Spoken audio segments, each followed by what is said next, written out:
শুভেচ্ছা সহ আমন্ত্রণ জানাচ্ছি দেশের এবং দেশের বাইরের সকল দর্শক শ্রোতাকে বাংলাভিউ রাতের সংবাদে। সংবাদ আয়োজন নিয়ে বার্তা কক্ষে রয়েছে আমি সত্যজিৎ সিংহ। বিস্তারিত সংবাদের শুরুতেই জানিয়ে দিচ্ছি লতিফ ট্রাভেলস সংবাদ শিরোনাম।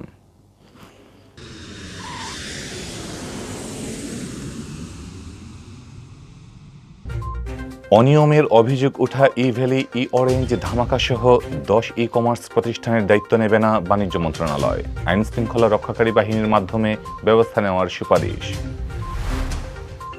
27 সেপ্টেম্বর পর্যন্ত বন্ধ থাকছে দেশের সকল বিশ্ববিদ্যালয়। টিকার রেজিস্ট্রেশন কার্যক্রম শেষে একাডেমিক কাউন্সিল ও সিন্ডিকেটের অনুমোদন ক্রমে শুরু হবে বিশ্ববিদ্যালয়ের পাঠদান।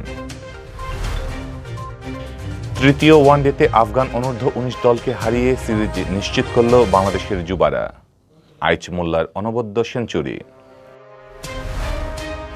করোনায় সারা দেশে আরও 35 জনের প্রাণহানি। নমুনা পরীক্ষায় আক্রান্ত শনাক্তের হার নেমেছে 7-এর নিচে। সিলেটে কমেছে করোনায় মৃত্যু ও আক্রান্ত শনাক্ত। 2 জনের মৃত্যুর দিনে আক্রান্ত শনাক্ত হলেন 53 জন। সিলেট নগরীর যতরপুরে জালিয়াতির অভিযোগ সাবেক সিটি কাউন্সিলর দিবারানী দে ও তার স্বামীর বিরুদ্ধে। আদালতের নির্দেশ না মেনে রাস্তায় মন্দির নির্মাণের চেষ্টার অভিযোগ এলাকাবাসীর। ভারতের ত্রিপুরাতে গণমাধ্যম অফিস ও সাংবাদিকদের উপর হামলার প্রতিবাদে বিক্ষোভ। হামলাকারীদের গ্রেফতার ও শাস্তির দাবি। এতক্ষণ দেখছিলেন লতিফ ট্রাভেলস সংবাদ শিরোনাম। এবারে বিস্তারিত। অনিয়মের অভিযোগ ওঠা ই-ভ্যালি, ই-অরেঞ্জ, ধামাকাসহ 10 ই-কমার্স প্রতিষ্ঠানের দায়িত্ব নেবে না বাণিজ্য মন্ত্রণালয়। আইন শৃঙ্খলা রক্ষাকারী বাহিনীর মাধ্যমে এদের বিরুদ্ধে ব্যবস্থা নিতে সুপারিশ করেছে মন্ত্রণালয়ের এ সংক্রান্ত কমিটি। মঙ্গলবার সচিবালয়ে কমিটির বৈঠক শেষে বাণিজ্য মন্ত্রণালয়ের বিশ্ব বাণিজ্য সংস্থা সেলের মহাপরিচালক ও ডিজিটাল ই-কমার্স সেলের প্রধান হাফিজুর রহমান সাংবাদিকদের এ তথ্য জানান। তিনি বলেন, সভায় ই-ভ্যালি, ই-অরেঞ্জ, ধামাকাসহ বিভিন্ন ই-কমার্সের বিষয় উঠে এসেছে। এ প্রতিষ্ঠানগুলো যেহেতু ইতোমধ্যে আইন অমান্য করেছে, সুতরাং মিনিস্ট্রি সরাসরি কোনো দায়িত্ব না নিয়ে আইন শৃঙ্খলা রক্ষাকারী বাহিনীকে রেফার করে দেওয়া, তারা যাতে আইন অনুযায়ী ব্যবস্থা গ্রহণ করে। এটা হলো কমিটির সুপারিশ। এজন্য স্বরাষ্ট্র মন্ত্রণালয়ের কাছে এ বিষয়ে চিঠি পাঠানো হবে বলেও জানান হাফিজুর রহমান।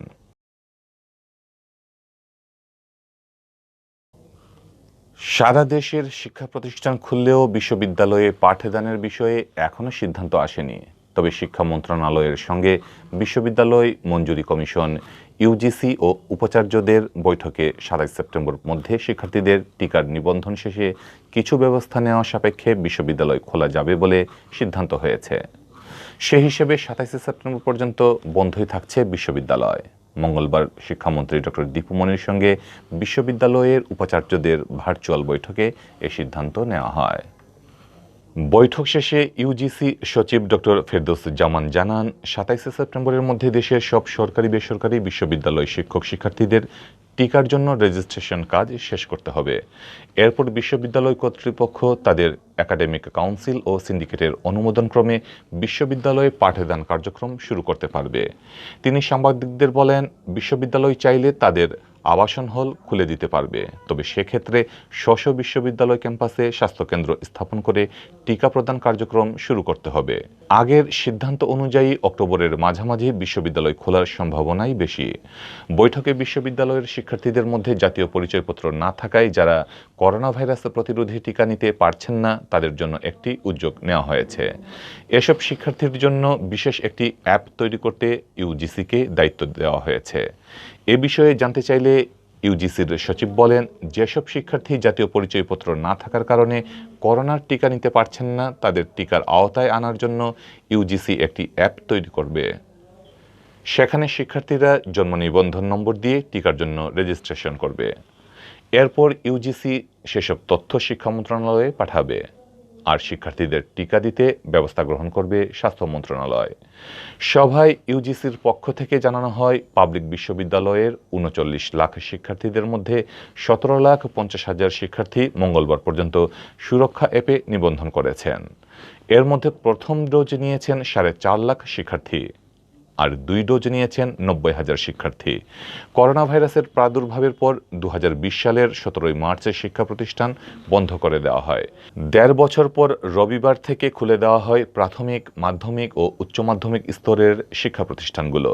সোমবার খুলেছে মেডিকেল কলেজ, ডেন্টাল ও নার্সিং সংক্রান্ত শিক্ষা প্রতিষ্ঠান।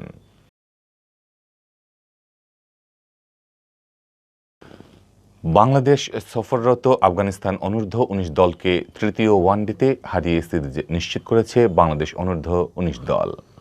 সিলেট আন্তর্জাতিক ক্রিকেট স্টেডিয়ামে অনুষ্ঠেয় ম্যাচের 123 রানের বিশাল জয় তুলে নেয় ইয়ং টাইগার্সরা। এই জয়ের ফলে 5 ম্যাচ ওয়ানডে সিরিজে 3-0-তে এগিয়ে গেল বাংলাদেশ।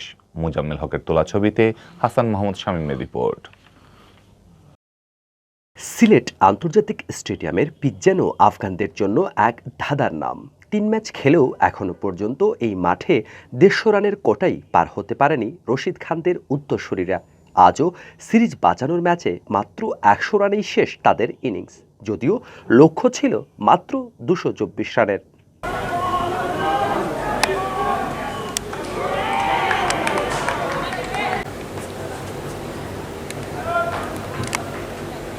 প্রথম 2 ম্যাচে প্রত্যাশিত ব্যাটিং করতে না পারা বাংলার যুবাদের ইনিংস আজ একাই টেনে নিয়ে গেছেন আইচ মোল্লা। এক প্রান্তে ব্যাটসম্যানদের যাওয়া আসার মিছিলে একাই করেছেন 108 রান।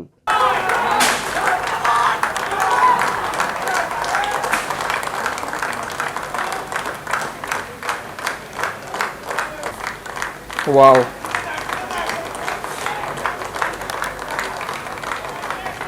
আফগানদের বোলিং এই সময়ে কতটা ভালো ছিল তার ছোট্ট একটা উদাহরণ হতে পারে ওপেনার মফিজুলের 27 রানের ইনিংসটি। এই রান করতে তাকে খেলতে হয়েছে 93 বল। রানের জন্য একসময় হাঁসফাঁস করছিলেন তিনি।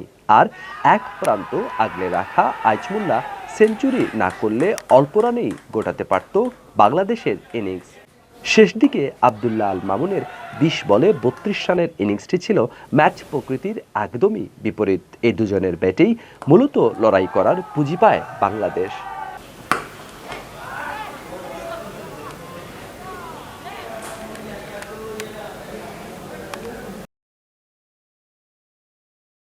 জয়ের লক্ষ্যে ব্যাট করতে নামা আফগানদের শুরুটা খুব একটা মন্দ হয়নি। 27তম ওভার পর্যন্ত 2 উইকেটে 67 রান করে জয়ের দিকেই ছিল তাদের নিশানা। কিন্তু এরপরই শুরু হয় উইকেট পতনের মিছিল। বাঁহাতি স্পিনার নাইমুর রহমান নয়ন আর পেসার রিপনের বোলিং তোপে মাত্র 33 রান তুলতেই শেষ 7 উইকেট হারিয়ে বসে আফগানরা। আগের ম্যাচে 4 উইকেট পাওয়া নাইম আজ একাই পেয়েছেন 5 উইকেট, আর রিপনের শিকার 3 আফগান। 123 রানের বিশাল জয়ের পর স্বভাবতই হাসি খুশি ছিল বাংলাদেশ টিম ম্যানেজমেন্ট। দলের হেড কোচের পাশাপাশি সাবেক 2 তারকা ক্রিকেটার মেহরাব হোসেন অপি আর তালহা জুবাইরও ছিলেন বেশ আনন্দিত।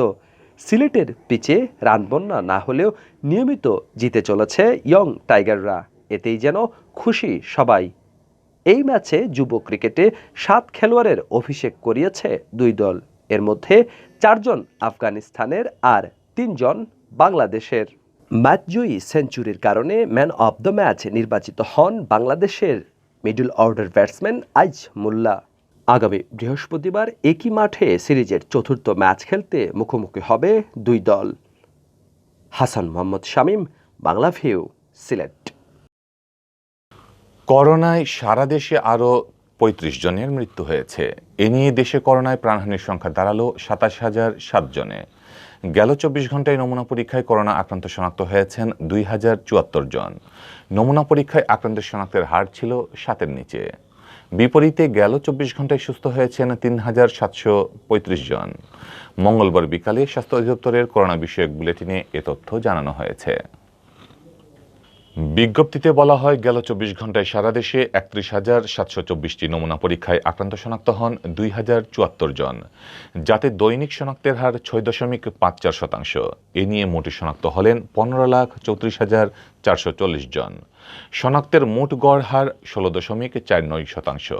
স্বাস্থ্য অধিদপ্তর জানায়, গেল 24 ঘন্টায় যারা মারা গেছেন তাদের মধ্যে নারী 21 জন এবং পুরুষ 14 জন।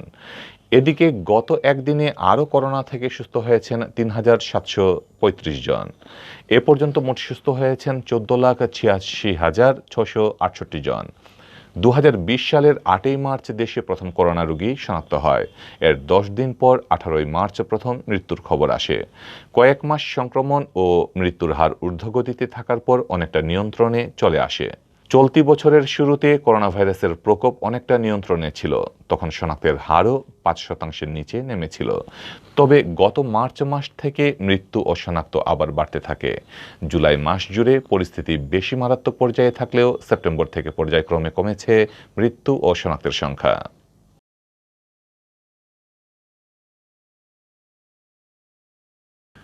এদিকে সিলেটে গেল কয়েকদিন ধরে করোনায় মৃত্যু ও আক্রান্তের শনাক্তের সংখ্যা কমেছে। স্বাস্থ্য অধিদপ্তরের হিসেব অনুযায়ী গেল ২৪ ঘন্টায় সিলেট বিভাগে করোনা আক্রান্ত হয়ে মারা গেছেন ২ জন ও আক্রান্ত শনাক্ত হয়েছেন ৫৩ জনের। এ নিয়ে বিভাগে করোনায় মৃতের সংখ্যা ১,১৩২ জন ও আক্রান্ত শনাক্ত ছাড়িয়েছে ৫৪,০০০। মঙ্গলবার দুপুরে স্বাস্থ্য অধিদপ্তরের সিলেট বিভাগীয় পরিচালক ডক্টর হিমাংশু লাল রায় স্বাক্ষরিত এক প্রতিবেদনে এ তথ্য জানানো হয়।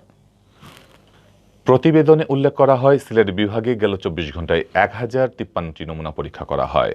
এর মধ্যে ৫৩ জনের শরীরে ধরা পড়ে করোনা ভাইরাস। এই ৫৩ জনের মধ্যে ২২ জন সিলেট জেলার বাসিন্দা। বাকিদের মধ্যে সুনামগঞ্জের ৯, হবিগঞ্জের ১১ এবং মৌলভীবাজার জেলার ১১ জন রয়েছেন। এ নিয়ে বিভাগে করোনা ভাইরাস শনাক্তের মোট সংখ্যা দাঁড়ালো ৫৪,০৪২ জন।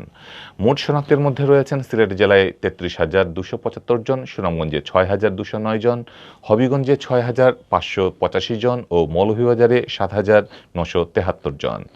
এদিকে গেল ২৪ ঘন্টায় সিলেটে ১৫৩ জন করোনা আক্রান্ত রোগী সুস্থ হয়ে উঠেছেন।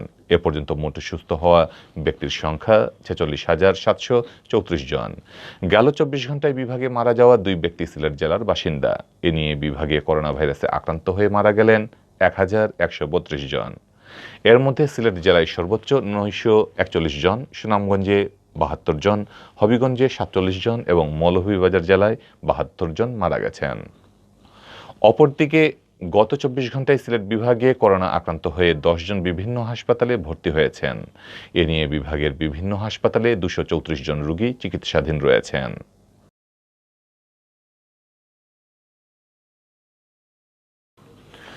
সিলেট নগরীর সুবানীঘাট জতরপুরে আদালতের জারিকৃত নিষেধাজ্ঞা অমান্য করে যাতায়াতের রাস্তায় জোরপূর্বক মন্দির নির্মাণের অভিযোগ উঠেছে সিলেট সিটি কর্পোরেশনের সংরক্ষিত ওয়ার্ডের সাবেক কাউন্সিলর দিবারানী দে বাবলি ও তার স্বামী মনীন্দ্র চন্দ্র দেয়ের বিরুদ্ধে। মঙ্গলবার সিলেটে জেলা প্রেস ক্লাব সংবাদ সম্মেলনের মাধ্যমে এ অভিযোগ করেন জতরপুর এলাকার বাসিন্দা মাওলানা আব্দুল মতিন। সংবাদ সম্মেলনে তিনি বলেন, মনীন্দ্রচন্দ্র ও তার স্ত্রী দিবারানী ২০০৭ সালে জতরপুরস্থ ৪৭ শতক অর্পিত সম্পত্তির ৬ শতক ভূমি ১ বছরের জন্য বন্দোবস্ত নেওয়ার আবেদন করেন, কিন্তু অনুমতি না পেয়ে সেখানে কাঁচঘর নির্মাণ করেন এবং পরবর্তীতে মনীন্দ্রচন্দ্র দে আত্মসাতের লক্ষ্যে সেই জায়গা তার পৈতৃক সম্পত্তি দাবি করেন। সেই দাবিকে সত্য প্রমাণ করতে একটি জাল দলিল তৈরি করলেও আদালত তা বাতিল করেন। পরবর্তীতে অর্পিত সম্পত্তি প্রত্যাপন ট্রাইব্যুনাল সিলেটে একই দাবি নিয়ে মনীন্দ্রচন্দ্র দে মামলা করলে আদালত তার দলিলপত্র জাল প্রমাণ করে মামলাটি নিষ্পত্তি করেন। সংবাদ সম্মেলনে মাওলানা আব্দুল মতিন আরও জানান, এরপর মনীন্দ্রচন্দ্র দে তার পিতা সুরেশচন্দ্রের নামীয় জাল ভলিউম তৈরি করে এর কপি আদালতে দাখিল করেন। মনীন্দ্রের স্ত্রী দিবারানী দে কাউন্সিলর থাকা অবস্থায় দুর্নীতিপরায়ণ কর্মচারীদের সহযোগিতায় বিভিন্ন জাল প্রমাণাদি আদালতে দাখিল করলে তাদের পক্ষে রায় হয়। পরবর্তীতে মাওলানা আব্দুল মতিনের বোন রোসনা বেগম সহ আরও কয়েকজন মামলার রায় বাতিলের দাবি জানিয়ে উচ্চ আদালতে রিট করেন। রিট মামলাগুলো নিষ্পত্তি না হওয়া পর্যন্ত ওই ভূমিতে স্থিতাবস্থা জারি করেন আদালত, কিন্তু মনীন্দ্রচন্দ্র দে ও দিবারানী দে আদালতের আদেশ অমান্য করে গত ১ সপ্তাহ থেকে সেই জায়গায় জোরপূর্বক মন্দির নির্মাণ কাজ চালিয়ে যাচ্ছেন, যে জায়গায় কোনোদিনও মন্দির ছিল না। এটি একটি চলাচলের রাস্তা বলে মাওলানা আব্দুল মতিন সংবাদ সম্মেলনে উল্লেখ করেন। সংবাদ সম্মেলনে এ বিষয়ে প্রশাসনের দ্রুত হস্তক্ষেপ কামনা করেন মাওলানা আব্দুল মতিন। মনীন্দ্রচন্দ্র দে ও দিবারানী দে বাবরি তারা নিজেদেরকে সংখ্যালঘু দাবি করে সংখ্যালঘু শব্দটিকে পুঁজি করে ঘন ঘন সংবাদ সম্মেলন করত, মিশে অস্ত্র দেখিয়ে জাল জালিয়াতি ভূমিদস্যুতা বেআইনি অপকর্ম চালিয়ে যাচ্ছে। অতএব মহোদয়ের কাছে প্রার্থনা যে বেআইনি মন্দির নির্মাণের কাজ বন্ধ করা সহ তাদের অপকর্ম, সন্ত্রাসবাদ, জুলুম, নির্যাতন, ভূমি আগ্রাসন রোধ করার নিমিত্তে আইনগত সকল ব্যবস্থা নেওয়ার জন্য মাননীয় প্রধানমন্ত্রী ও নির্বাচিত সংসদ সদস্য ও মন্ত্রীগণ এবং সরকারের হস্তক্ষেপ কামনায়। ভারতের ত্রিপুরাতে গণমাধ্যম অফিস ও সাংবাদিকদের উপর হামলার প্রতিবাদে বিক্ষোভ হয়েছে।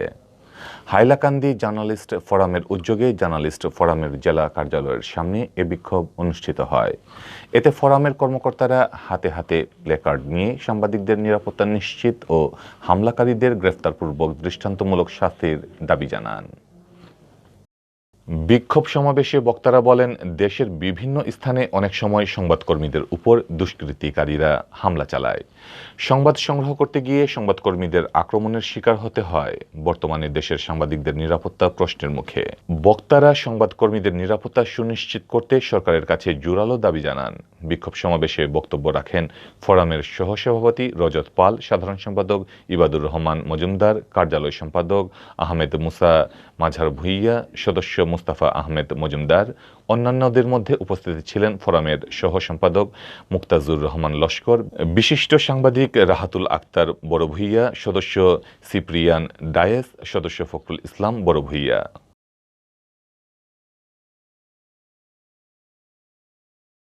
এই ছিল এখনকার মতো সংবাদ। পরবর্তী সংবাদ দেখার আমন্ত্রণ জানিয়ে বিদায় নিচ্ছি। সাথে থাকার জন্য ধন্যবাদ।